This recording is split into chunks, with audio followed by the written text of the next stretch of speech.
অনেক দিন ধরে অনেক প্রোডাক্টিভিটির বই পড়ার পর আমি নানা প্রোডাক্টিভিটির নিয়মের সাথে পরিচিত হয়েছি, যেমন 2 বছরের নিয়ম, 5 মিনিটের নিয়ম, 5C নিয়ম।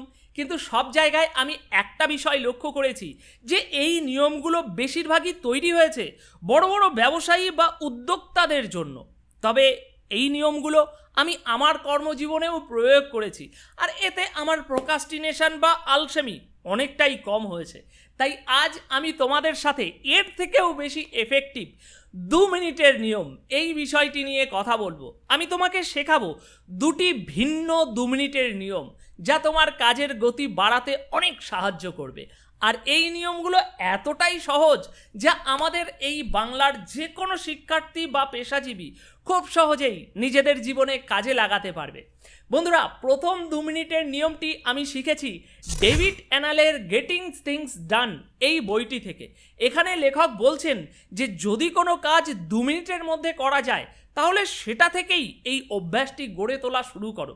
ধরো তোমার ঘরে ময়লা জমেছে, তোমার ঘরের ময়লা ফেলা প্রয়োজন হয়েছে এবং সেটা করতে মাত্র 2 মিনিট সময় লাগবে, তাহলে সেটা এখনই করে ফেলো।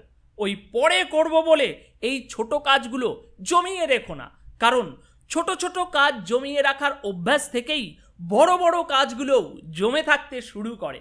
যদি তুমি এই ছোট কাজগুলো জমিয়ে রাখার অভ্যাসটা ভাঙতে পারো তাহলে বড় কাজ জমিয়ে রাখার প্রবণতাও ধীরে ধীরে কমে যাবে। তাই আজ থেকেই ছোট ছোট কাজগুলোকে সাথে সাথে শেষ করে ফেলার অভ্যাস গড়ে তোলো।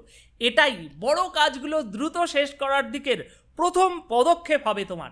এই নিয়মটা খুবই সহজ এবং কার্যকর। আমি আমার দৈনন্দিন জীবনে এই অভ্যাসটাকে পুরোপুরি অনুসরণ করি এবং এটি সত্যিই আমার প্রোডাক্টিভিটি অনেক বাড়িয়েছে।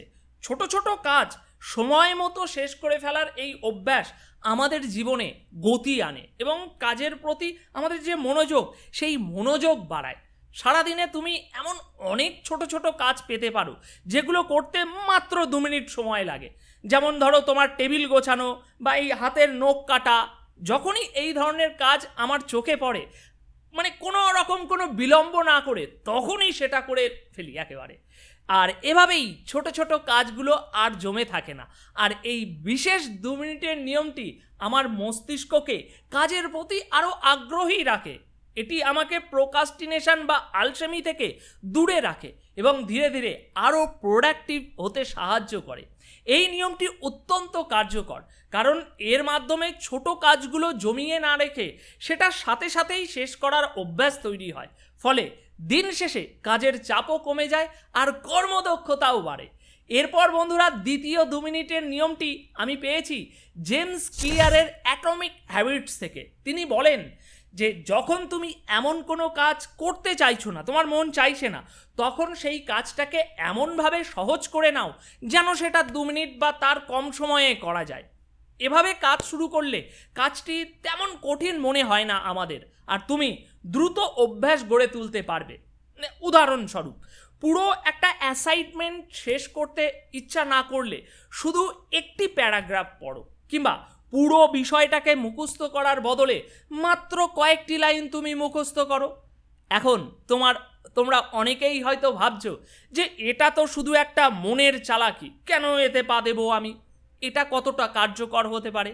তাহলে বন্ধুরা, এর উত্তরে ক্লিয়ার তিনি বলছেন, লেখক বলছেন যে শুরুতে নিজেকে 2 মিনিটের মধ্যে সীমাবদ্ধ রাখো।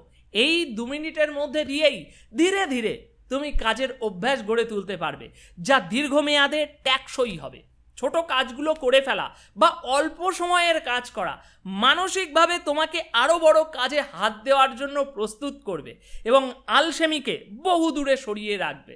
শুরুতে হ্যাঁ, এটা অপ্রয়োজনীয় বা বোকামি মনে হতে পারে, কিন্তু প্রতিদিন 2 মিনিট করে পড়ার অভ্যাস গড়ে তোলার ফলে তুমি ধীরে ধীরে এমন একজন হয়ে উঠবে যে প্রতিদিনই পড়াশুনো করে। তোমার ছোট এই অভ্যাসই ধীরে ধীরে বড় অভ্যাসের রূপ নিয়ে নেবে।